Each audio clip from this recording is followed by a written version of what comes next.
In my past life, my half-sister and I were married on the same day. I was the legitimate daughter, bestowed the title of Crown Princess. She was promised by our father to the Minister of Personnel, a man over 50, as his second wife. Who knew that on the wedding day she schemed to have us switched? By the time I rushed to the Eastern Palace, she had already consummated the marriage with the Crown Prince.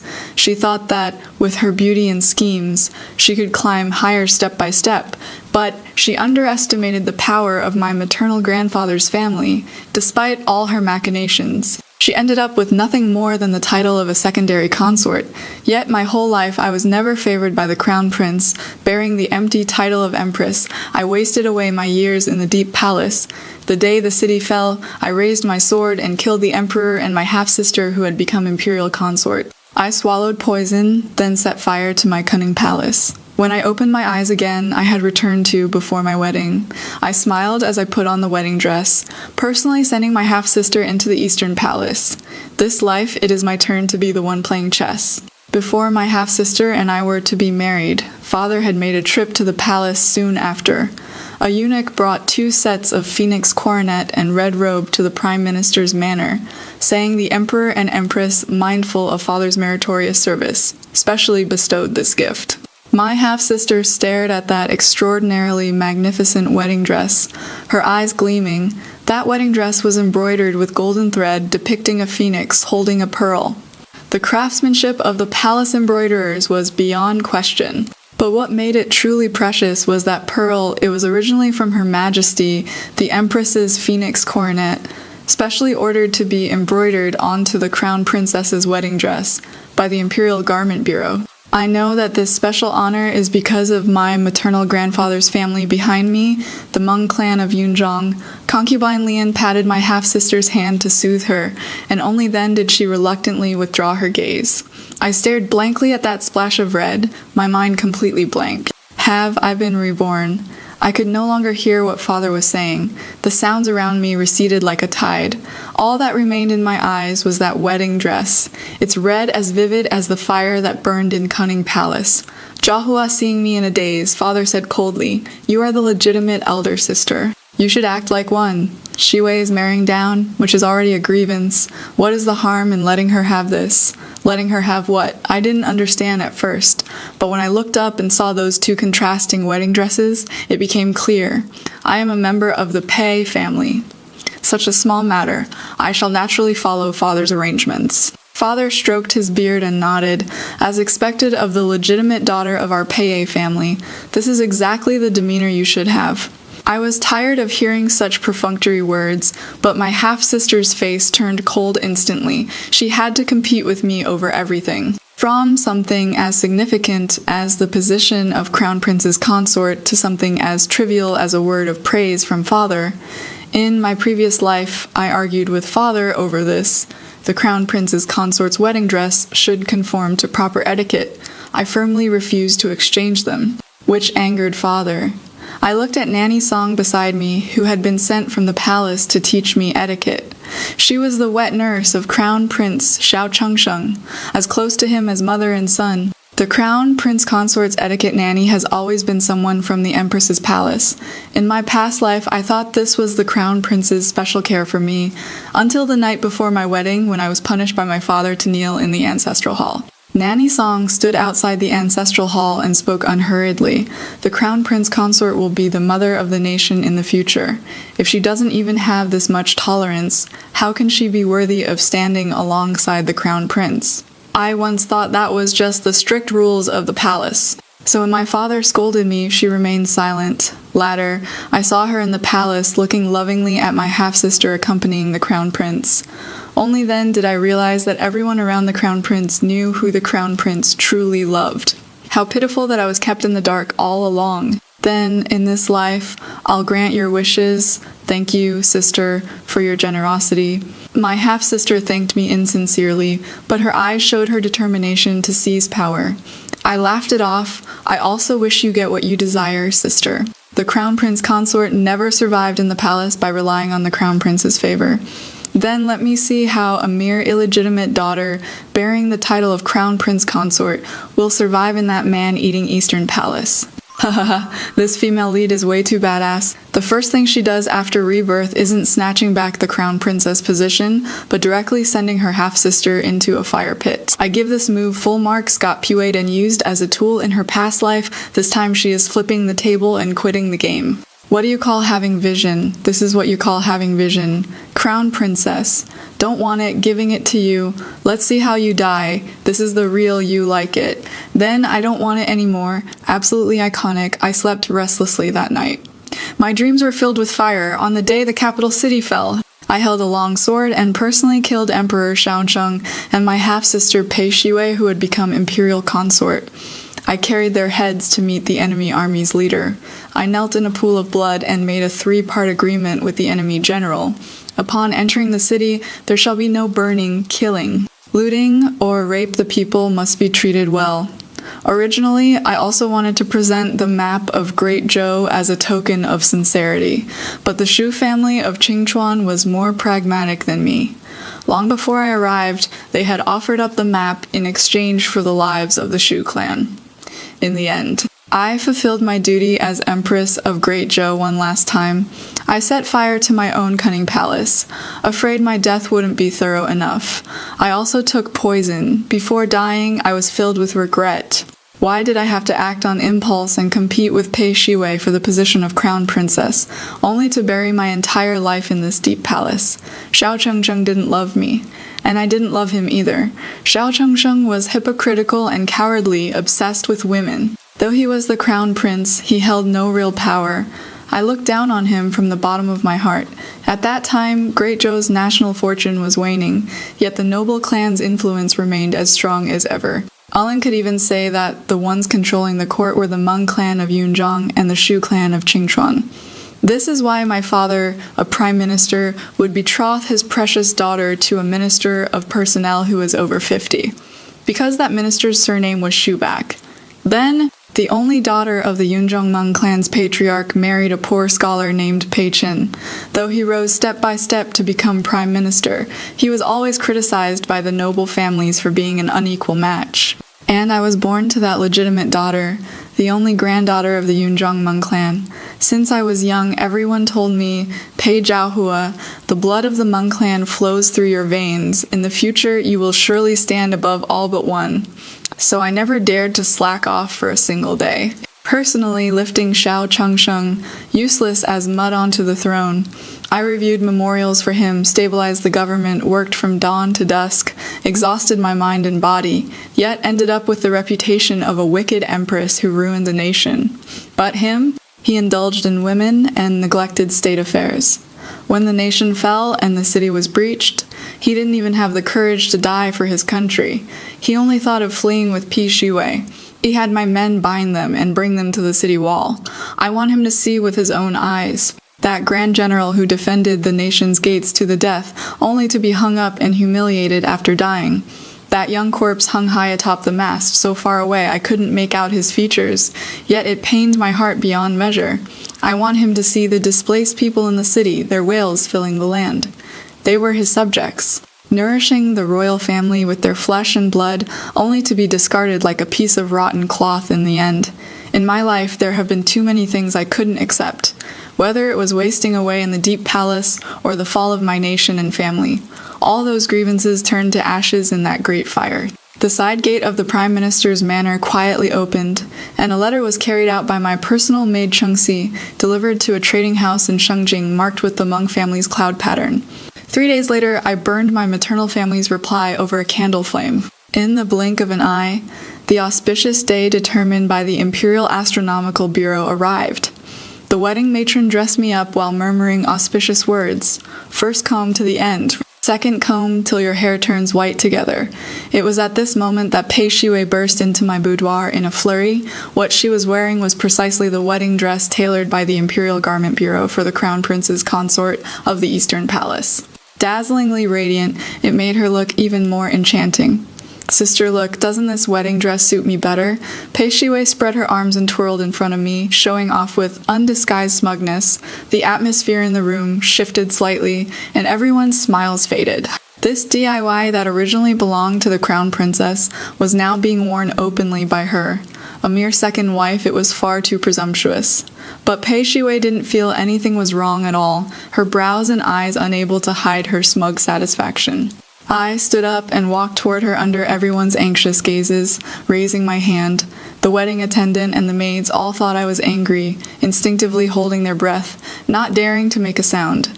But I just chuckled softly and straightened the crooked golden hairpin for Pei Shiwei, my tone as gentle as an older sister sending off her younger sister to be married. You are about to get married, yet you are still so reckless. No one will indulge you anymore after this.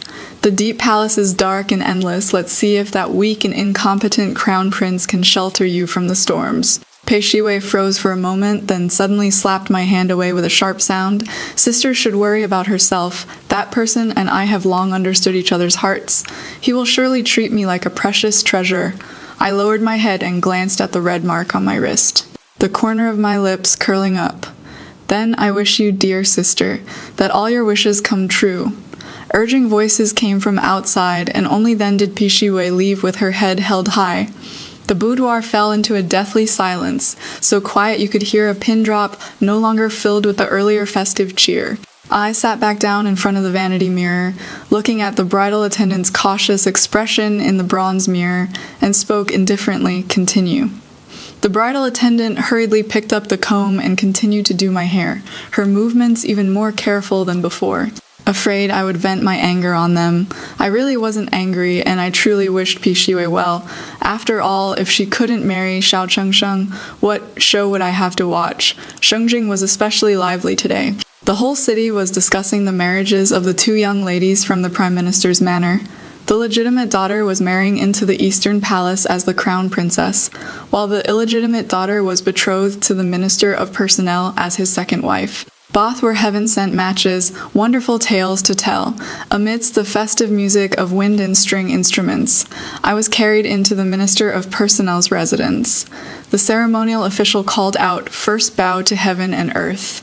I reached out and lifted the red veil, throwing it to the ground, and under the gaze of all the guests, sat down in the seat of honor meant for the second bow to the elders.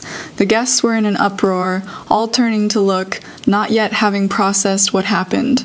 Minister Shu's wrinkled old face was already twitching slightly, his lips smacking, faintly revealing a sinister air. He waved his hand, and the steward understood, politely seeing the guests out one by one. Even Minister Shu's sons and daughters-in-law were asked to leave.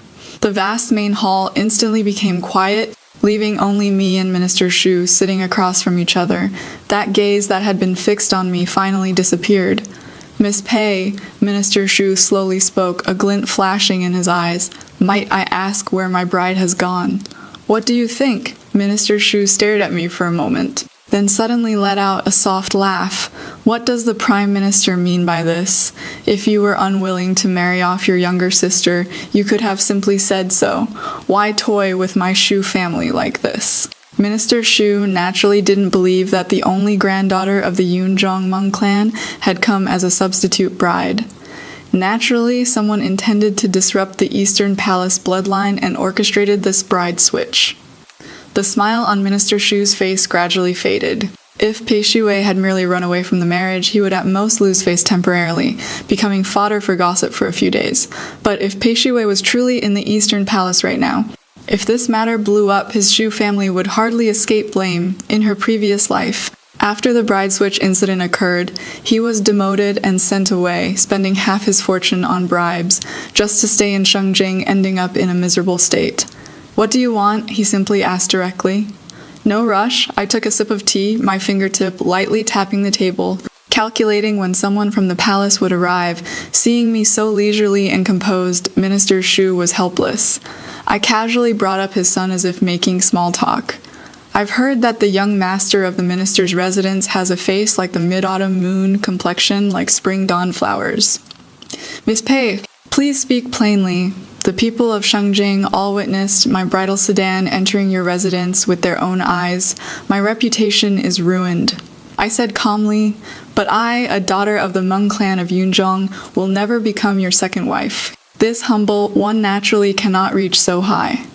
Minister Shu smiled insincerely.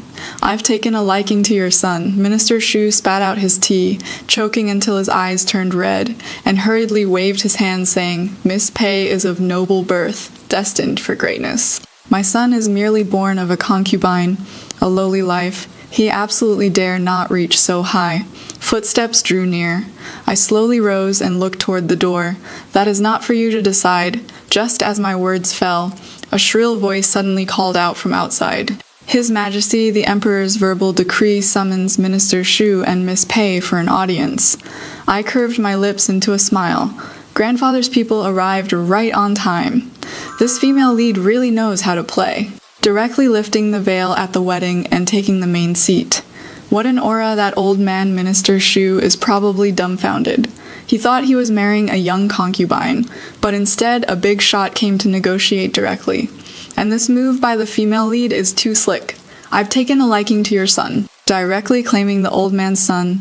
What is this called? This is called a dimensional strike. Your half-sister stole your crown prince consort position, so you just switched to someone better and conveniently pocket the Shu family as a chess piece. Brilliant, absolutely brilliant. I entered the palace together with Minister Shu to have an audience with the Emperor. In the grand hall, the Emperor and Empress sat side by side, their expressions commanding respect without showing anger. The crown prince knelt in the hall, his wedding attire slightly disheveled, a bruise at the corner of his lips. Unclear who he had gotten into a fight with. Yet, even in such an embarrassing situation, he stubbornly held onto Pei Shiwei's hand, as if he and Pei Shiwei would kneel indefinitely until the Emperor and Empress agreed to let them be together. How deeply devoted, I couldn't help but sigh. Yet, my gaze was drawn to the tall young man standing beside them. Cousin, I never expected that the person sent by the Hmong clan of Yunzhong would be him. The future head of the Hmong clan of Yunzhong, the gentleman ranked first among noble young masters, Hmong Yuanji. My heart trembled. Then I was awakened by the Empress's rebuke. Are you truly insistent on marrying Pei Shiwei? The Empress could barely contain her anger. A mere concubine's daughter is not worthy of being the crown princess. Mother, this son does not care about the world's judgment, only knowing that she is the one this son loves. Shao Chengsheng replied in a deep voice. The Emperor's brow furrowed slightly, seemingly helpless, and turned to me. Zhao Hua, are you willing to share a husband with another woman? I understood the Emperor's implication. Everyone's eyes fell on me in unison. After all, I was considered the biggest victim in this matter. I slowly stepped forward and bowed in greeting, reporting to the Emperor and Empress. This humble daughter only learned today that the crown prince and my half-sister have long been in love. Today's mix-up with the bridal sedan, marrying the right groom by mistake, also proves it was a fated union. Therefore, this humble daughter is willing to give up the position of crown princess to fulfill their wishes. The Empress let out a cold laugh. How gracefully you put it. Right and wrong, everyone present knew it clear as day. The Empress wouldn't have been this furious originally with just a light punishment. This matter could have been handled leniently. Just like in my previous life, I would still be the crown princess, and my half-sister would be made a secondary consort. What a pity that the ones who exposed this scandal happened to be people from my maternal grandfather's Meng family. And the one who came this time was none other than Meng Yuanji, the future head of the Meng family. The imperial family would have to give an explanation. My expression was calm, neither avoiding nor yielding, only my voice choked with emotion. This humble daughter feels wrong, too. But what is done. I only ask the Emperor and Empress to fulfill their wishes. After a moment of silence in the hall, I could already hear people whispering among themselves, truly worthy of being raised by the Hmong family, worlds apart from that illegitimate one. Pei Shiwei's body trembled slightly, her eyes looking at me filled with undisguised malice.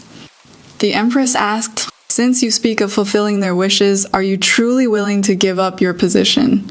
This humble daughter is completely willing. The Empress was about to say more, but the Emperor waved his hand to stop her and looked at me. I cannot let the Hmong family be disheartened. Tell me, what do you want? I brought out the same speech I had given to Minister Shu. The Emperor immediately called Minister Shu forward to respond. Does Minister Shu have any sons at home who are not yet married?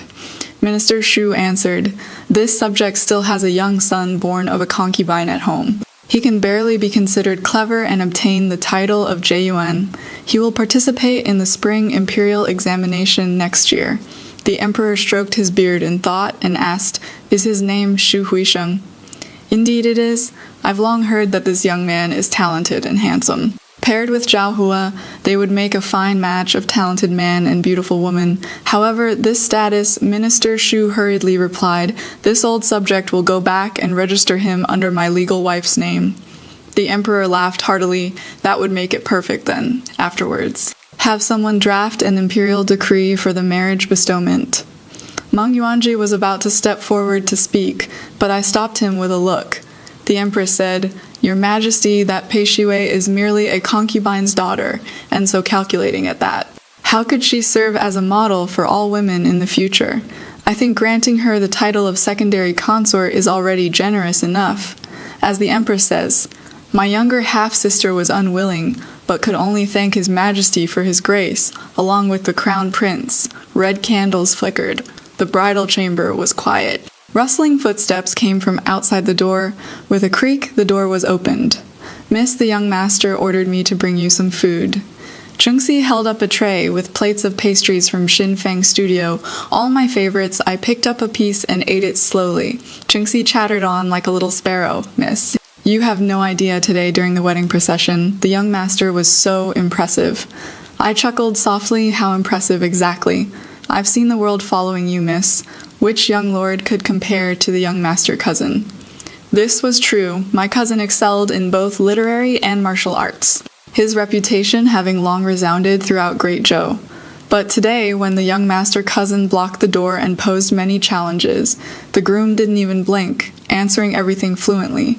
The young master cousin said he was completely convinced and only then let him in. Footsteps sounded outside the door again, and the maid immediately stopped talking. Quietly withdrawing, a pair of black short boots stopped before me. I had already guessed the visitor's identity. Though he smelled of wine, his steps were steady. He just stood before me, not making any other move for a long while. Husband, though it was our wedding night, I shouldn't be too forward. Not counting the day I was carried into the minister's residence, this was my first meeting with him in this life.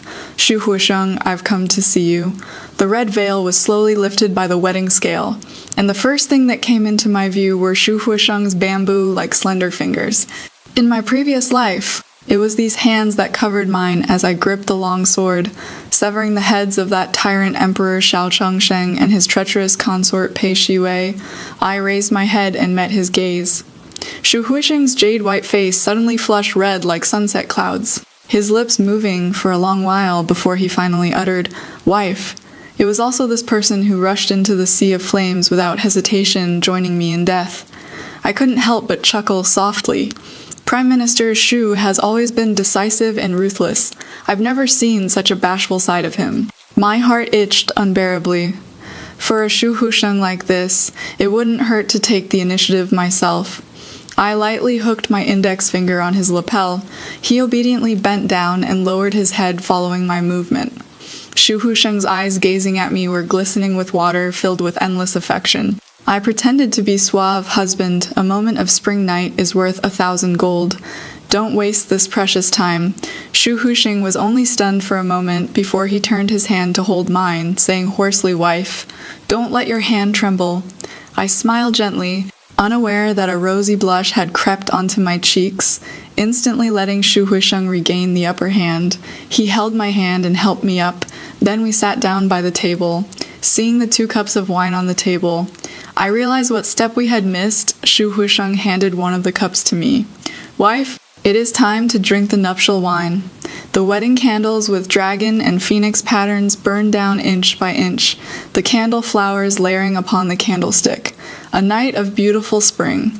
Today is the day for me and Pei Shiwei to return to our parental home. Shu Huisheng accompanied me back to the Prime Minister's manor.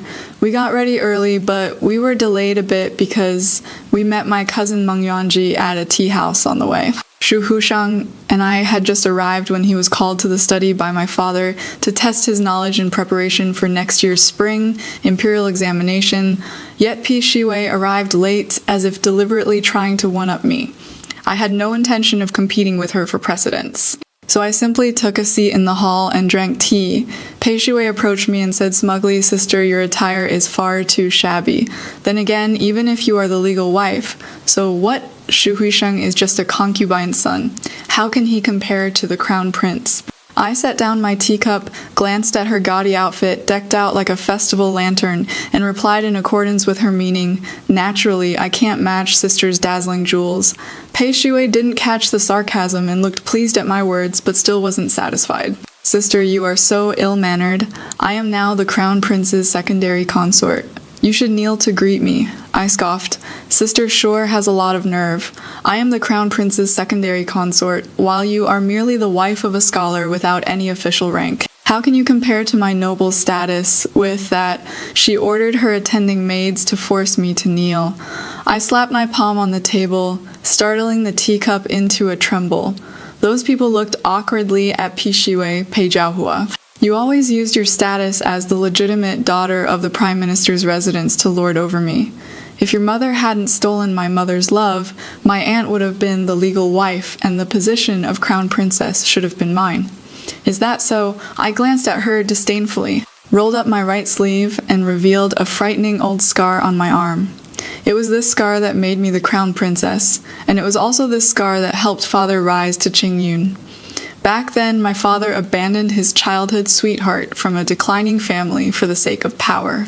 After scheming to marry my mother, a legitimate daughter of the Meng clan, he was still despised by noble families for the mismatched union, which did nothing to advance his official career.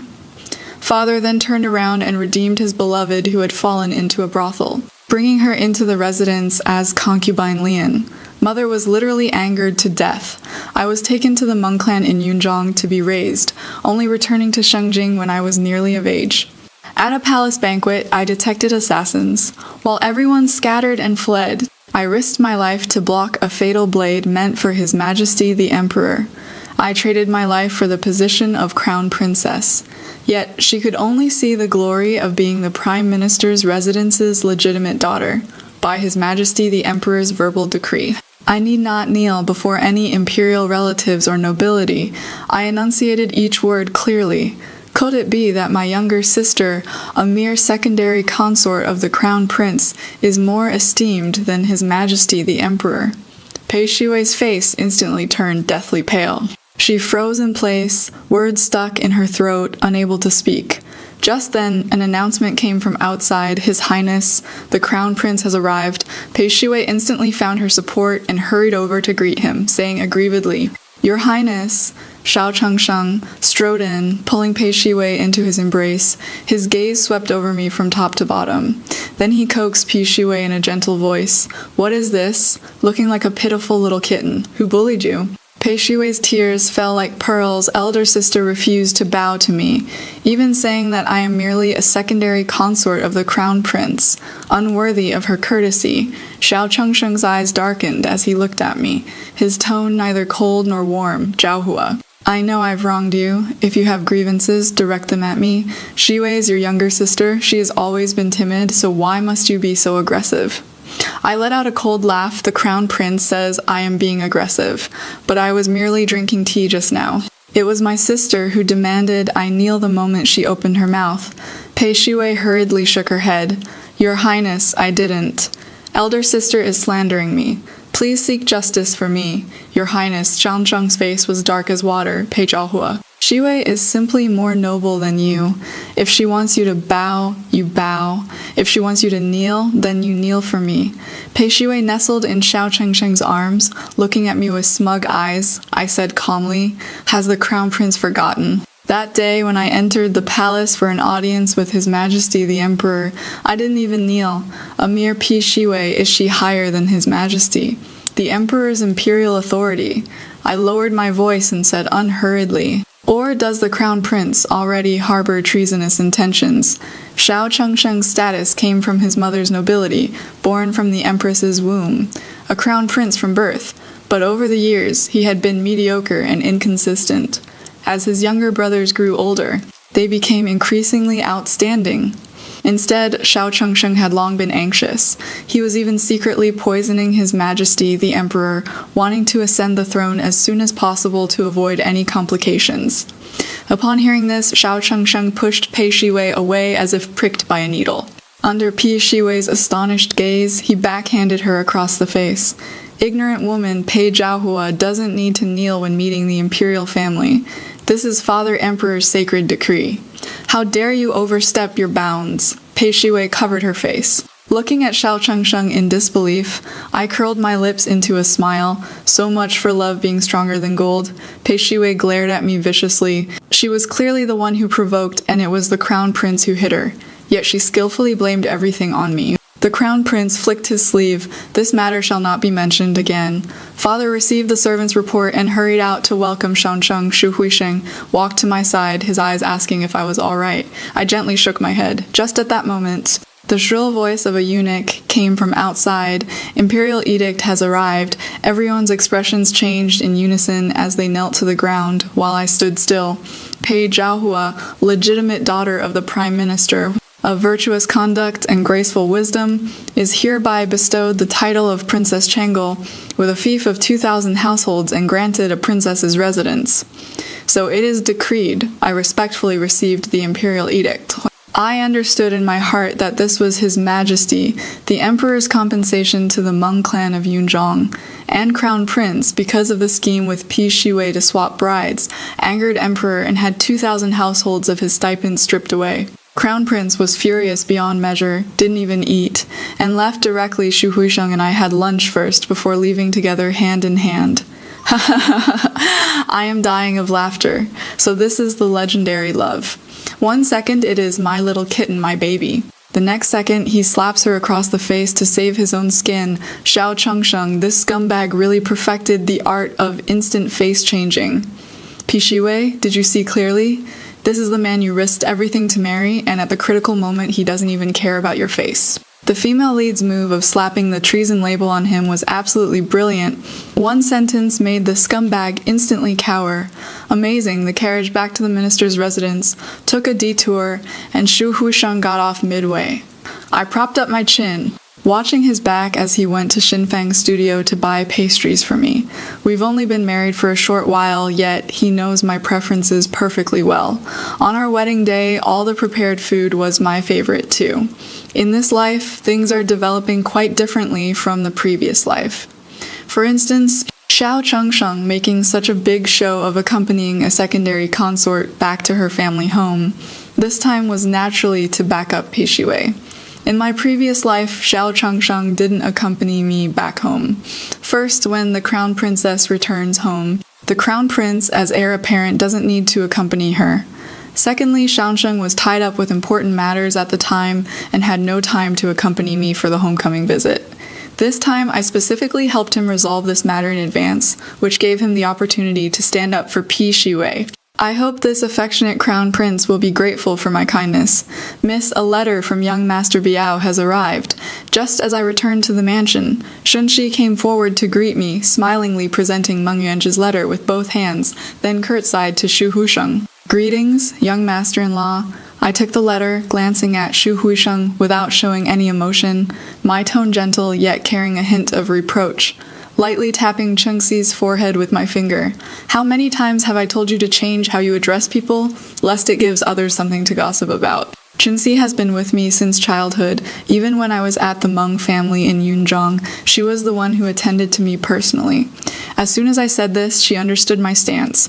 She immediately lowered her head in acknowledgement and curtsied respectfully. Young master and madam, this servant will take her leave first. I held the envelope, not yet having opened it. Shu Huisheng stood to the side holding the pastries, speaking in a natural tone. Wife, should the imperial edict be enshrined in the ancestral hall, or placed in the study? I raised my eyes and glanced at that piece of bright yellow silk, saying indifferently, "It is just a princess title. This piece of cloth, just find any box to put it away." Shu Huisheng casually grabbed a wooden box, put the imperial edict inside, and placed it on the curio shelf nearby. I sat down to open the letter, and Shu Huisheng found a low stool and moved it beside me to sit down. I was focused on reading the letter when I suddenly felt a tightness around my ankle. "What are you doing?" I looked down and glared at him. Shu Husheng smiled with an innocent face, massaging my wife's feet. Wife has been exhausted from the journey. You should rest a bit. He actually removed my boots and began massaging me with gentle movements. I felt a bit uncomfortable and wanted to pull my foot back, but couldn't break free from his large hands. Wife, please read cousin's letter. He smiled purely and harmlessly. I'll help you relieve your fatigue. He paused, then slowly added another sentence. Wife and cousin really have such a good relationship. You just met this morning, and this afternoon he is already sending letters. I immediately detected the subtle sourness in his words, and caught between laughter and tears. I kicked him with my foot. Read it yourself. I stuffed the letter into his hands, my tone calm. It is a letter from the Meng family, urging him to return for an urgent matter. Cousin will be leaving Shengjing this afternoon. He might have already left through the city gates by now. Shu Husheng took the letter without saying anything. While I gazed out the window, my thoughts gradually sinking. My last meeting with cousin was on the city walls of Shengjing. His corpse was whipped by the enemy army, hung high for public display. I couldn't make out that blood-covered face. He was the most outstanding gentleman among the noble family's sons, accomplished in both literature and martial arts, with a character as pure as the breeze and as upright as a cliff. But he rushed 1,000 miles for me, leading his troops to defend the gates of Sheng capital city to the death. Yet I, to protect the people in the city, shook hands and made peace with those who killed him. I clenched my fists, nails digging deep into my palms, yet felt nothing at all. Suddenly, a pair of warm, large hands covered mine, prying my fingers open one by one. Shu Huisheng's voice was hoarse yet firm. Don't cry. I'll take you to see Meng Yuanji. Only after Shu Huisheng spoke did I realize my face was ice cold. So I was crying beyond the long pavilion, beside the ancient road, outside the city, withered grass, half green and yellow, autumn wind sweeping sand across the land. Cousin, beware of the Shu clan of Qingchuan. They've long been colluding with the enemy and betraying the country. Meng Yuanzhi's expression turned stern. His gaze shifting to Shu Huisheng not far away, brows slightly furrowed. Zhao Hua, I understand you less and less. If you knew the Shu clan would collude with the enemy and betray the country, why did you give up being the crown prince's consort to marry Shu Huisheng? And why did you have me send that person into the eastern palace? Meng Yuanzhi mounted his horse, gazing at me with deep eyes. If one day you no longer wish to stay in Sheng capital city, I'll take you back to Yunzhong, Shu Husheng called out loudly. Cousin, please wait. Meng Yuanzhi's whip-raising motion stopped. Shu Husheng handed over a scroll. Meng Yuanzhi slowly unrolled it, and with just a simple glance, shock was undisguisable on his face. This is a detailed map of the Shu clan of Qingchuan. Please burn it after reading, cousin, Shu Huisheng said in a deep voice.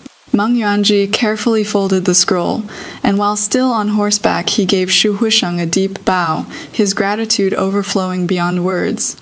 The sound of hooves gradually faded, and the dust settled. Yet a storm was brewing in Shengjing. Word had it that the emperor was unwell. In the spring imperial examination, Shu Huisheng came out on top, achieving first place in all 3 levels. Not long after Shaocheng married Pei Shiwei, he took in another consort Yun. This young lady had grown up with Xiao Chengsheng. Though of humble status, she was Xiao Chengsheng's white moonlight. She was the daughter of Shaocheng's wet nurse in the previous life. Xiao Chengsheng couldn't bear to confine her within the palace walls, so he sent her out early and arranged a marriage for her. But who knew that man was not a good match, and the white moonlight lady was tormented until she died of illness early. From then on, Pi Shiwei, whose face bore some resemblance to that white moonlight lady, became Xiao Chengsheng's beloved. Even Xiao Chengsheng's wet nurse, because of that face similar to her own deceased daughter, repeatedly helped Pi Shiwei frame me. In this life, I had Meng Yuanzhi find ways to send this young lady into the eastern palace. I refused to believe Xiao Chengsheng wouldn't be moved. Sure enough, Pei Shiwei quickly fell out of favor. However, her methods were ruthless. She was actually willing to use the unborn child in the mansion to frame the white moonlight lady, but the white moonlight had her own mother protecting her, and she was no pushover either. Pei Shiwei then found an excuse and had someone secretly dispose of the crown prince's wet nurse. From then on, The Eastern Palace was filled with chaos and discord every day. Xiao Changsheng was repeatedly impeached by the censor-in-chief for his private conduct and domestic unrest. The emperor grew increasingly displeased with the crown prince and kept promoting several of the crown prince's younger brothers. This matter caused quite a stir, and even commoners were discussing it. At this time, everyone in Shengjing praised my good judgment. This female lead is seriously the most ruthless I've ever seen. What does if I can't have it, you won't have it easy either? Mean this is it? She directly sent the crown prince's white moonlight into the Eastern Palace. Let Pei Shiwei tear into the real deal while she sits outside eating melon seeds and watching the show. I'd call this move Gi Yu raising style revenge. The Eastern Palace is now a massive battlefield. The crown prince has been impeached until he is questioning his life. Pei Shiwei abandoned her own child just to compete for favor, and even had the crown prince's wet nurse killed. Well now, there is completely no one left to protect her. The female lead's combo of killing with a borrowed knife plus watching tigers fight from the mountain is played too smoothly. I am impressed upon returning from the Chuanglin banquet. Shu Huxing looked worried. His Majesty the Emperor probably won't live past a few months, he said in a low voice, his tone strangely certain. I tied the note to the carrier pigeon's leg, took a deep breath, and released it into the sky. Shu Huxing still hadn't sobered up from the alcohol. I turned around and happened to meet his drowsy eyes. I walked a few steps to the desk, leaned down, and lifted the chin of this newly appointed top scholar with my index finger. Smiling softly, Shu Huxing was dazzled by my smile. And being drunk, he looked dazed and stunned. Then let's muddy these waters. What do you say? Prime Minister Shu, the last two words. I almost gritted my teeth to say Shu Huxing didn't panic. Instead, he vaulted over the desk and pulled me into his arms, whispering into my ear, "Hasn't your Majesty already guessed it?" Yes, Shu Huxing had never hidden anything from me in his actions. He was reborn just like me. Back then, to break the deadlock, I carefully selected Shu Huxing as my marriage partner. I knew Shu Huxing was the illegitimate son of Minister Shu, treated coldly by everyone in the family, always keeping a low profile. If I won him over before he made a name for himself in the imperial examination, he would surely be even more loyal to me. Besides, I knew that in the previous life, Shu Huxing had feelings for me. Otherwise, he wouldn't have rushed into the flames to die with me. I knew he would be utterly loyal to me. But in this life, I have greater ambitions, so I need a sharper blade. I just need to use him. But somehow, I wanted to hear this answer from his own lips. I gently shook my head, steadying my mind. I must not be bewitched by this fox spirit. I smiled and rested my arms on his shoulders, wrapping them around his neck, my breath soft and fragrant. But I want you to never hide anything from me, and to follow my wishes in everything.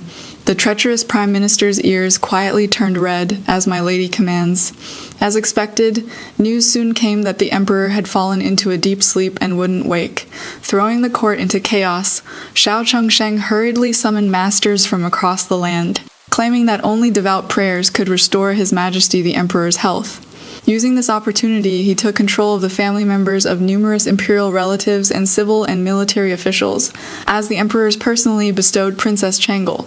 I also became one of the hostages. When I stepped into Lijiang Palace, where the family members were held, I knew the show was about to begin.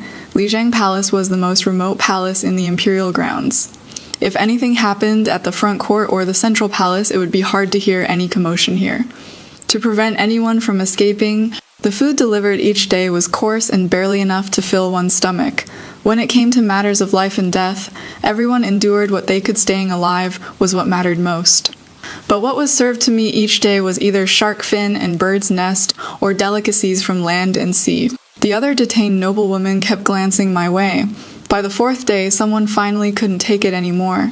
She smashed her plate and pointed at me while addressing the palace servant delivering food. We're all locked up by the crown prince. Why do we have to eat chaff and vegetables while she gets such fine food? The palace servant delivering the meal said indifferently, "We're just following orders. Please don't make things difficult for us servants." Princess Rui put her hands on her hips and snorted coldly. "I'd like to know whose orders you are following. Fawning over a princess without royal blood." The palace servant refused to answer, bowed, and retreated, closing the hall doors behind her. Underneath the food box that the palace servant had just placed beside my table, there was a slip of extremely thin paper. I secretly glanced at the note from the corner of my eye. There were only a few words on it. Yoon is already pregnant. Act at any time. The laughter of the noblewoman buzzed like flies. Someone said sarcastically, "Don't forget, she used to be the crown princess. Maybe the crown prince still has lingering feelings for her." Laughter rose and fell, yet not a single person truly stood on my side. After all, in their eyes, I was merely the wife of a 6th-rank compiler, but they forgot I was locked up here not because I am Shu Husheng's wife, but because I am Princess Changle, personally bestowed by the emperor. I couldn't be bothered with these provocations. I simply propped my cheek with one hand, closed my eyes to rest. Yet my mind had already begun planning what came next. In the Crown Prince's palace, my half-sister, Consort Wei, had miscarried her child in her struggle for favor. The child in Consort Yoon's womb would be the Crown Prince's only bloodline. The 7th day, the night was deep and dark. The court ladies huddled in a corner of the palace, trembling with fear. I wet my index finger with some saliva and gently poked through the window paper, peeking outside through the small hole. The guards at Lijiang Palace tonight weren't as strict as the previous days. Feeling relieved, I returned to my spot and sat down, wrapped my robe tightly, and closed my eyes to rest. In the middle of the night, a sudden burst of chaotic footsteps broke the silence, catching me off guard and jolting me awake. 6 or 7 torches illuminated the open space in front of Lijiang Palace. The palace doors swung wide open. Many of the court ladies screamed in terror, as if the blade hanging over their heads had finally fallen. I raised my eyes. Pei Shiwei burst in like a madwoman, her expression revealing hysteria and despair. She scanned the hall, finally locked onto me, lunged forward, and grabbed my collar. Demanding harshly, "Where did the crown prince go?" I calmly pried her hands off and said coldly, "Consort Pei," asking me, "Someone imprisoned here, this question? Isn't that rather inappropriate?" Pei Shiwei shouted in exasperation. "Pei Zhaohua, stop pretending. Shu Husheng is nothing but your lackey. If he hadn't been playing tricks, the crown prince would have ascended the throne long ago. You are jealous of me. Jealous that the crown prince favors me, while you are only fit to be the wife of a 6th-rank compiler." "That is right, you are just jealous."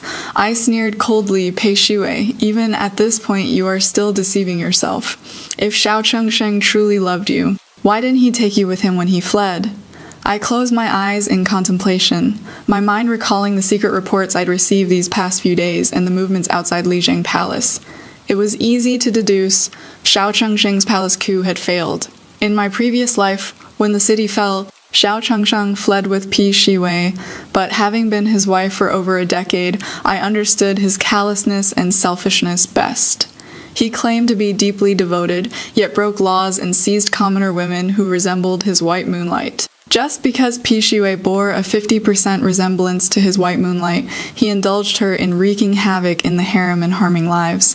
Even when the city fell and he fled with Pei Shiwei, he only treated her as a gift, ready to be offered up at any moment during their escape. Yet Pei Shiwei remained deluded, shouting, "You are jealous of me. The crown prince never loved you. I bet you didn't know.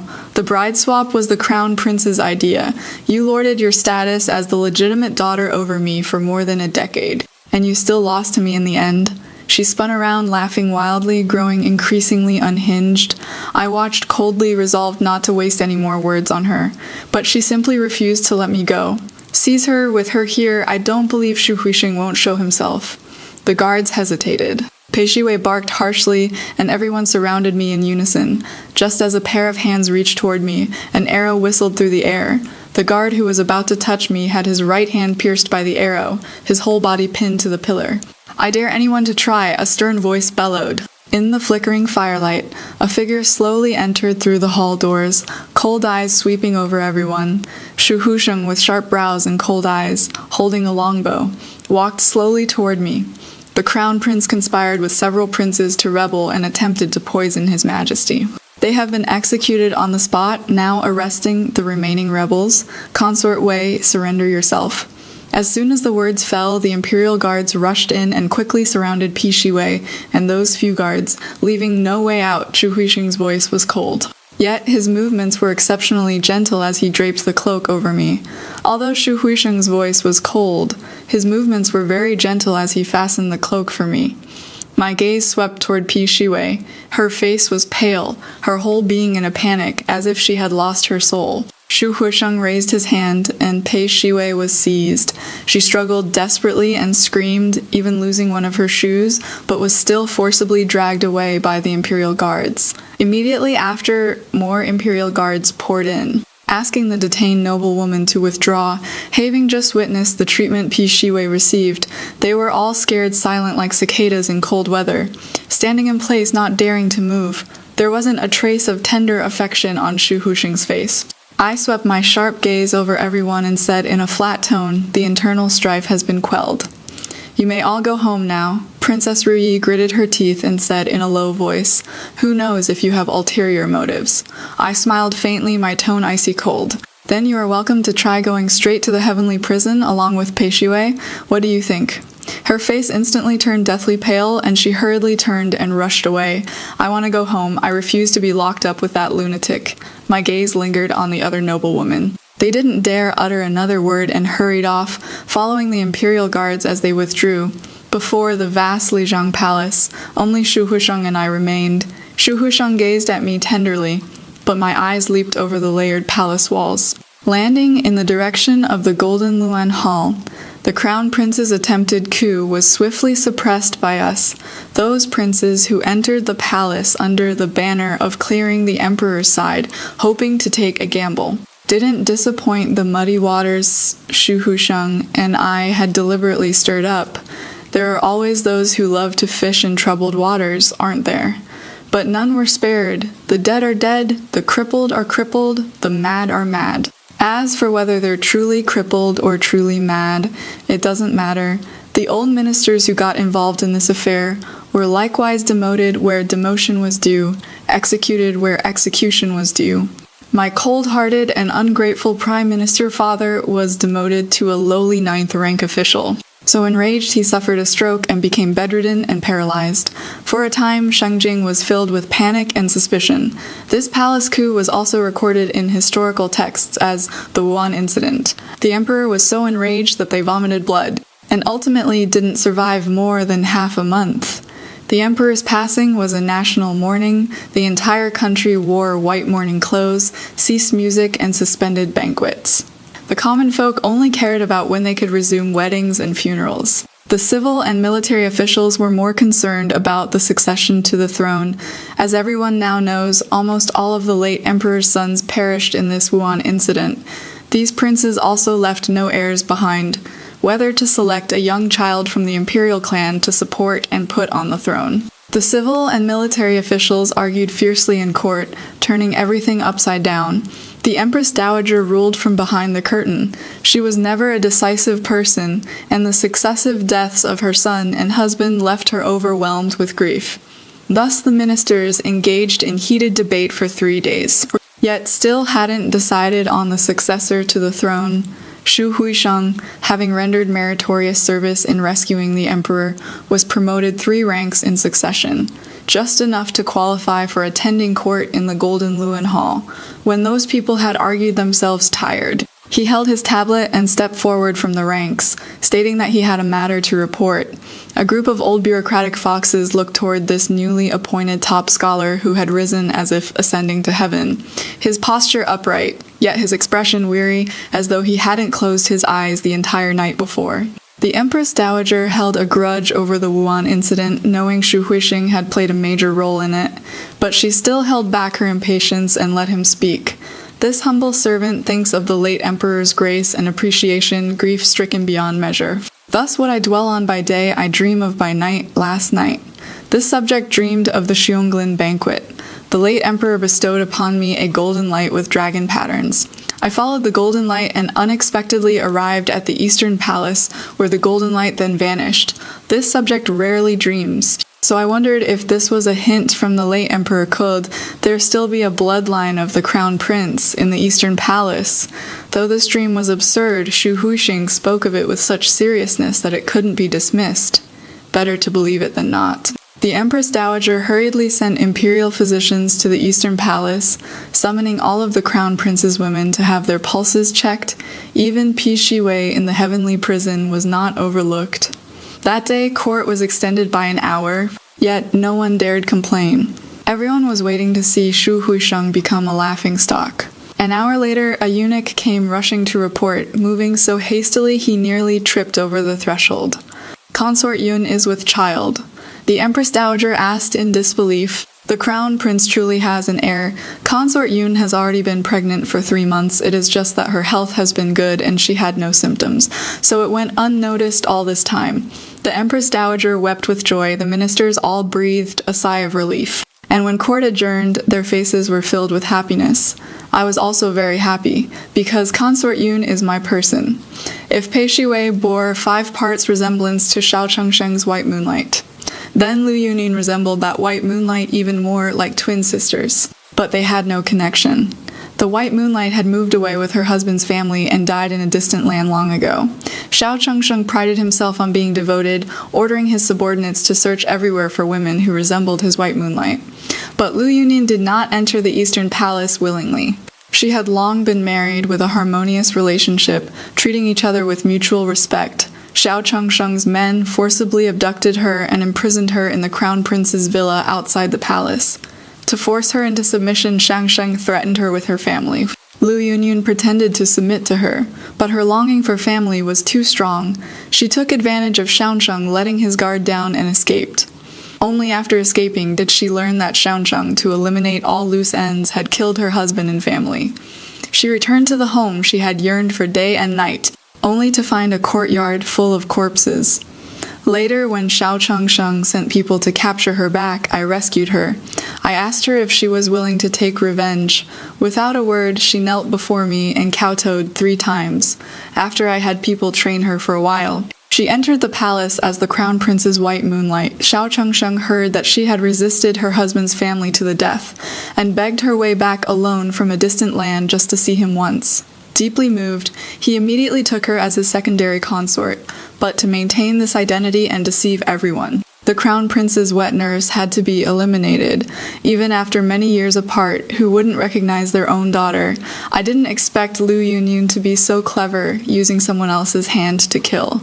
She used Pi Shiwei to eliminate the crown prince's wet nurse. She is my most important chess piece. Her child is the last bloodline of the royal family, and will become my foundation to stand in this world.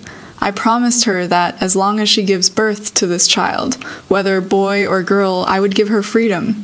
After the news of Consort Yun's pregnancy spread, Shengjing returned to peace once more. But Xu Huixing didn't stop having those mysterious prophetic dreams. He spoke of his dream revelations at morning court several times in succession. He dreamed there would be rebellion in the northwest, so he ordered troops to be deployed in advance. Sure enough, before long, news came of a small rebellion in the northwest, which was suppressed ahead of time. Those rebellions originated from the Shu family of Qingchuanshu. Shown no mercy, though the rebellion was small, its implications were significant. Minister Shu was so furious that he severed ties with him. He also said Jiangnan might face drought this year, requiring extensive canal construction and well digging. The officials thought Zhongnian was a land of fish and rice. No need to worry. Besides, digging canals and wells would cost a fortune that the government office couldn't afford. I wrote a letter to the Meng family in Yunzhong. Led by Meng Yuanji, noble families donated funds to dig canals and wells for water. Sure enough, after summer began, rainfall in Jiangnan decreased, and the previously dug canals and wells all came in handy. The officials went from initial skepticism to later treating his dreams as imperial edicts to be carried out immediately. Until the day Consort Yun gave birth to a prince, Xu Huixing had another dream. Last night this subject dreamed that the emperor's star was dim, surrounded by evil spirits. Only a person of great fortune guarding the court and tutoring the prince can protect the imperial bloodline's peace. The Empress Dowager hurriedly asked, "Minister Shu, who is the one destined by heaven, was there any guidance in the dream?" Which great scholar is it? Shu Husheng only remained silent, lowering his eyes as if hesitating about something. The Empress Dowager urged repeatedly, and the ministers tried to persuade him, yet he still said nothing. The hall fell into an unbearable silence. The Empress Dowager's expression darkened, and she slowly said, "If you still refuse to speak, I will have your entire family punished. I've heard that Minister Shu and Princess Changel share a deep and devoted love. Surely you can't bear to see her thrown into Zhao prison." The hall fell silent. Only then did Shu Husheng raise his head, as if forced to reluctantly utter, "The Star of Destiny points to the princess's residence of Princess Changel." The court erupted in an uproar. Someone lowered their voice and said, "No wonder Minister Shu was troubled." Anyone who said this would sound like they were boasting soon. An elderly minister stepped forward to report. Setting aside that Minister Shu's dreams have always proven true, Princess Changel once saved the late emperor. Isn't she precisely the one destined by heaven? Another person chimed in. When Princess Changel was born, there were auspicious omens back then. A wandering Taoist said she would one day be above all but one. When she married Minister Shu, everyone thought it was a joke, but now, hasn't it come true? Yet another said this year's drought. If not for Princess Changel writing to the Meng family of Yunzhong, Zhengnian would have faced great disaster. The Meng family of Yunzhong has passed down poetry and literature for generations. Princess Changel was taught by the Meng family of Yunzhong since childhood and is exceptionally talented. She should be able to teach the Little Highness as well. Shu Husheng only started the topic and everyone began chiming in one after another. Shu Husheng stepped back to his original position in the line, lowered his head, and smiled with a curl of his lips. As long as the previous dreams came true, no one would suspect that this dream he mentioned was fake. 2 years later, Lu Yunyun faked her death and disappeared. The Empress Dowager thought of Pei Shiwei, who had gone mad in the heavenly prison, and ordered her execution. The night before Pei Shiwei's execution, I went to the heavenly prison to see her. She was rarely lucid, but the moment she saw me, she seemed to go mad again, lunging at me fiercely, only to crash into the wooden bars of the cell. Her hands reached outside the bars, flailing desperately. Pei Zhaohua, you take the position of crown prince consort when you want it, and when you don't want it anymore, you won't let anyone else have it either. Twice I've fallen at your hands. She laughed maniacally, then suddenly her eyes gleamed brightly as she raved. But how do you know that in the third life? I won't be the one to awaken my memories first. Pei Shiwei made an orchid finger gesture, mimicking the movements of a huadan singing in opera. When that time comes, the crown prince will definitely be captivated by me. I stood at a moderate distance, mocking, "You'll still lose." Treating a man's favor as your lifelong support is the most foolish way to live. Pei Shiwei shouted, "You are the ridiculous one." So what if he is the future head of the Meng clan of Yunzhong? He is still just your dog. Suddenly thinking of something, she covered her mouth and giggled. Oh, and there is that mad dog Shu Husheng. To use him, you, the mother of a nation, actually lowered yourself to marry such a lowly man. She became confused again, unable to distinguish between her past life and present. But she was right about one thing. Men, what is the difference between them and dogs? Xiao Changsheng was a habitual philanderer. Just like a dog can't stop eating shit. But if you train them well, they'll be forever loyal to you. I flicked my sleeves and left the heavenly prison, never sparing another glance at this pitiful woman. 3 years later, the Empress Dowager passed away from illness. 5 years later, I no longer ruled from behind the curtain, but stood directly in the court. 7 years later, the imperial study. Shu Husheng was teaching the young emperor poetry and literature, but the child's heart wasn't in it. As soon as class started, he wanted to escape. Shu Husheng often had to play cat and mouse with him for half an hour before things could settle down. The memorials on the desk remained unreviewed. Listening to the childish reading voice, for the first time my mind wasn't on state affairs. I took out a map of Great Zhou, my vermilion brush hovering above it, motionless for a long time. In these years of my regency, I quelled rebellions, made neighboring states submit and pay tribute annually as vassal states, reduced corvée labor, severely punished corrupt officials. Most importantly, I established female household registration, promoted women's education, enabling women to understand reason and see the vastness of the world. After a moment of daze, I circled Shengjing's location with my vermilion brush. This dragon throne, it is finally my turn to sit on it. Ruling from behind the curtain, a system in ancient times where, when the emperor was young or unable to rule personally for some reason, the Empress Dowager or Empress would sit behind a curtain on the throne, positioned behind the emperor to handle state affairs. The curtain symbolized that women did not appear directly, but actually held the highest power. Famous practitioners of ruling from behind the curtain in history include Empress Elati of the Han Dynasty, Wu Zixin of the Tang Dynasty, who later directly became emperor, and Empress Dowager Cixi of the Qing Dynasty. To put it bluntly, it is the ancient version of the big boss behind the scenes. On the surface, it is I am just a weak woman helping my sundry grandson manage the household. But in reality, it is this old lady is the real CEO of this country. This system was basically the ceiling for women's power in ancient times. After all, in that era of male superiority, being able to openly give orders in court was already insane. But our female lead is even more badass. Directly evolving from ruling behind the curtain to I am done pretending, cards on the table, I am taking this throne. Now that is what you call true female empowerment. Absolutely iconic.